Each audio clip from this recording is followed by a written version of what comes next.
Bonjour, bienvenue à la boulangerie d'Angervilliers. Je vais vous faire visiter la boulangerie. La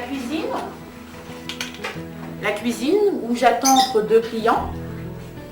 C'est le lieu principal pour moi. C'est un milieu, enfin c'est juste à côté de la boutique, c'est un milieu un peu plus intime, personnel. Oui. Oui. Et alors qu'est-ce que vous, en attendant les clients, si on peut dire, qu'est-ce que vous faites pendant ces moments-là? Enfin, est-ce que vous passez un peu de temps sur votre vie privée ou La vie privée, je dirais qu'elle est surtout là le soir. Après la fermeture de la boulangerie, je dirais pas avant 8 heures. Ouais. Parce que le matin c'est ma boulangerie, c'est le fournil, c'est les enfants. Et les après-midi, la plupart du temps, entre deux clients, je fais mon manger, je m'occupe, pareil, le linge qui est sec à replier, à repasser. Alors des fois vous êtes coupé s'il y a un client qui intervient Ah oui, on mange régulièrement cramé parce que j'ai du monde et puis je laisse ma casserole sur le feu, j'y pense plus, donc ça crame. Ouais. Ou sinon, j'épluche les pommes de terre, il faut tant que je me lave les mains, tant que je les essuie, que j'arrive en boutique. Pour ça que de temps en temps, vous m'entendez crier « J'arrive !» Et je suis en train de faire soit à manger, soit m'occuper de mes enfants. Il n'y a pas vraiment de répit, quoi. J'ai pas de vie privée pendant mes heures d'ouverture de magasin. C'est vrai que je regrette pas du tout d'être dans la boulangerie. C'est sympathique, on connaît plein de monde. Et ça nous permet aussi d'élever nos enfants, d'être beaucoup avec eux. Par rapport, exemple, à certaines mamans qui vont travailler le matin, qui vont rentrer le soir, qui vont voir que les enfants, par exemple, de 5 heures à 8 heures le soir, parce qu'après c'est couché. Bon, nous permet quand même de les voir un petit peu. Je suis là, je suis toujours là pour eux, quoi. Il y a certains avantages. Oui, ça a certains avantages aussi, quoi. Donc c'est sympathique. Ça fait quelques années que je travaille dans la boulangerie, hein, et ça fait 7 ans maintenant que je travaille pour moi. C'est vrai qu'on a changé simplement pour point de vue personnel et professionnel beaucoup aussi. Alors je suppose que vous n'avez pas eu Angervilliers comme première boulangerie. Troisième. Oui, c'est la troisième. Alors vous avez eu... Créteil-la-Source, Oui. la première. On était jeunes, Anthony était bébé. On y est resté quelques temps. Ensuite, on a quitté Créteil pour aller à Aubervilliers. Aubervilliers, on a quitté Aubervilliers simplement parce que c'était quartier, je dirais, plutôt malsain. Les écoles pour les enfants, c'était franchement pas au top. Et on voulait se retrouver dans une petite campagne où tout le monde se connaissait, tout le monde était sympathique. Et repartir plus sur une campagne que sur les grandes villes. Et donc on a visité plusieurs affaires.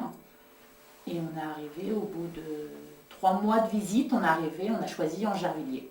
Quand on est arrivé ici, la première chose qu'on a faite, on a refait la boutique. On a refait les murs et le plafond. Ensuite, on a réinvesti dans le fournil. On a refait tout ce qui était côté pâtisserie, tourage, on a tout remis en carrelage. On a tout refait. Donc au mois d'août, l'année dernière, on a tout investi dans la boulangerie. Et ensuite, on a fait, point de vue personnel, on a remis un petit peu la cuisine en ordre. Et les prochains travaux qu'on a l'intention de faire avec mon mari, c'est refaire tout le côté de la boulangerie en PVC si c'était possible, ou même carrelage, mais tout refaire à neuf, quoi. C'est un client qui me les a donnés, il voulait s'en séparer, il me les a donnés. J'avais un couple d'inséparables. Ça n'arrête pas toute la journée, ça n'arrête pas de siffler. Donc vous avez de bonnes relations avec la clientèle apparemment, puisque... Dans l'ensemble, très bien. Si on vous offre des cadeaux quand même, c'est que... Dans l'ensemble, je n'ai pas à me plaindre. C'est des gens qui sont très gentils, sont dans l'ensemble adorables avec moi. Donc tout va très bien avec les clients. Donc vous auriez peut-être quelques anecdotes à nous raconter sur eux, enfin sur vos manies, je sais pas. J'ai des clients à qui j'ai donné des petits noms. Ah ouais. J'ai une cliente qui s'appelle Madame Bonne-Mouton. Ensuite, j'ai Monsieur Campagrin. Ensuite, j'ai Monsieur Campagne-Casquette. J'ai plein de petits noms comme ça. J'ai Monsieur Chien en voiture. J'ai Monsieur Zorro. Disons, une bonne partie de mes clients ont un petit nom et le savent. Alors c'est des surnoms assez particuliers quand même, vous les trouvez comment vous Tout simplement parce que, exemple, je vais prendre Monsieur Chien en voiture. Monsieur Chien en voiture a 2 chiens, voire 3 chiens dans sa voiture, et puis je l'entends arriver parce que ces chiens aboient, donc je les entends arriver. Donc lui, c'est Monsieur Chien en voiture. Monsieur Campagne Casquette, c'est un monsieur qui a toujours une casquette et qui prend toujours un petit campagne.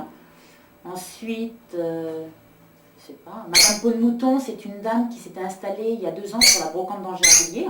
Ouais. Et je lui ai acheté une peau de mouton, une petite peau de mouton.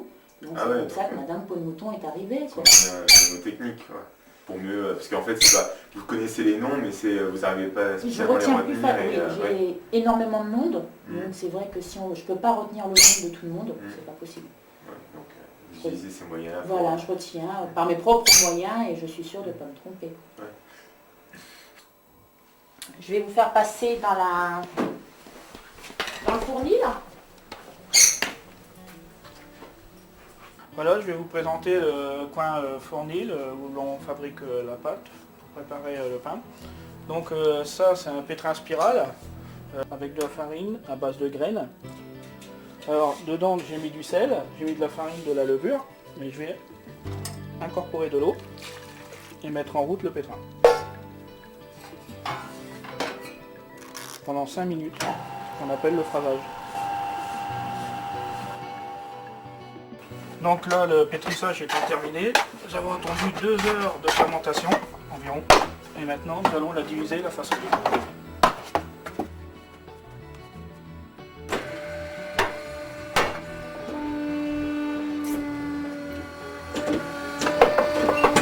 Donc il donne des petites parties de pâte.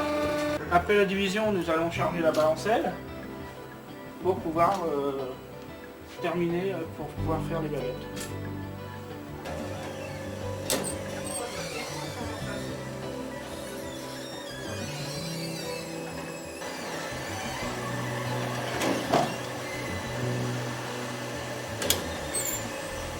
Distribuer les pâtons jusqu'à la tourneuse, et la tourneuse sert à sortir les baguettes toutes faites, prêtes à mettre sur des planches avec des toiles.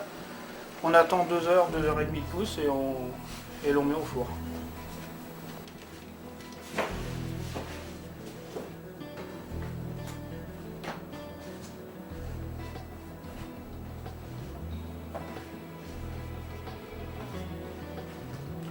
Donc la mise au four se met à 250 degrés environ, entre 250 et 260 degrés.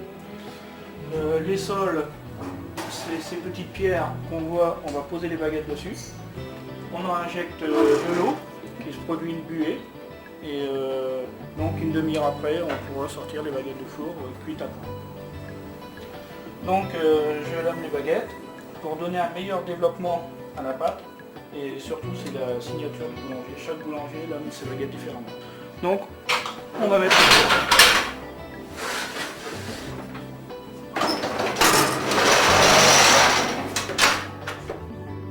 Il faudra attendre 20-45 minutes de cuisson. Jusqu'à le temps il faut caler la couleur du blé, comme on dit. C'est un terme qu'on emploie souvent. La table inox pour fabriquer la pâtisserie, toute la pâtisserie fraîche. Le stock, le matériel, le stock. Et ici, toute cette partie-là sert pour faire tout ce qui est viennoiserie. Croissant, pain raisin, feuilletage, chausson pomme, les fonds de tarte, les tartes. J'allonge, quand je fais des croissants, j'en fais par 160, 180, donc j'allonge la pâte tout le long de mon marbre. Donc là, je prépare des tartes, abricot cerise. En pâtisserie, les sortes de pâtisserie sont illimitées. On peut faire ce qu'on veut, on peut inventer, innover, on peut faire tout ce qu'on veut. Il existe beaucoup de livres de recettes, mais il faut savoir apporter sa touche personnelle. Mon truc, c'est de faire les pièces. Enfin, ce que j'aime bien le plus, c'est faire les pièces montées. Parce qu'on apporte toujours quelque chose de personnel. On me demande des choses. On m'apporte des idées, oui, voilà, comme il y a une pièce montée qui est mémorable, c'est un fameux dauphin qu'on avait fait, qui faisait à peu près 1,20 m de long sur 66 cm. Et elle était faite à partir d'une peluche. J'avais une peluche comme modèle. Sinon, donc ça c'est mon truc. Oui, parce que ça permet créer. Oui, voilà, Toujours créer. création. Moi, je suis plus gourmande déjà. Style la boulangerie, je vais pas trop grignoter parce que c'est de la c'est pâte. de la pâte. Mais en pâtisserie, oui, j'aurais tendance Les à fruits, tout ça, piquer un ouais. petit fruit plus que Joël quand il fait. Ouais, plus objectif. Moi non, c'est pas trop gourmand. Et vous êtes déjà arrivé d'échanger vos rôles, par exemple s'il y a eu un problème, vous savez faire du pain ou Faire, la non, pâtisserie. je sais, oui, je ne saurais pas vraiment me débrouiller aussi vite que Joël. oui. Mais exemple, Joël l'année dernière s'est coupé la main. Une cliente l'a emmené à l'hôpital aux urgences pour se faire recoudre. Et moi, pendant son absence, c'est moi qui a fait la cuisson du pain. Mais pas tu verras automatique. pas, par contre, Joël en boutique. C'est pas Oui, automatique. non, c'est pas. Non. Tu verras jamais Joël Au vendre. relationnel, non, c'est. Non.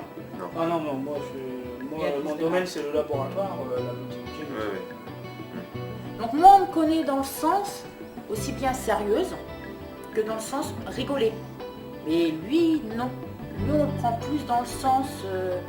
on le voit beaucoup, c'est le matin pour emmener les enfants à l'école, à 4h30, après à partir de là, on le voit plus, quoi. C'est... À part son fournil.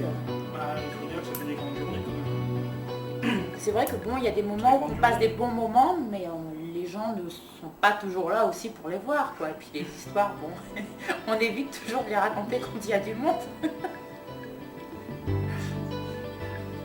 Donc nous avons vérifié si le pain est cuit.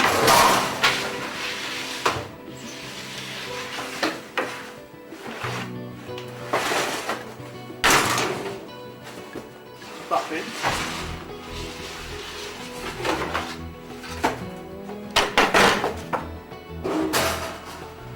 Il est prêt pour être vendu, tout chaud au magasin.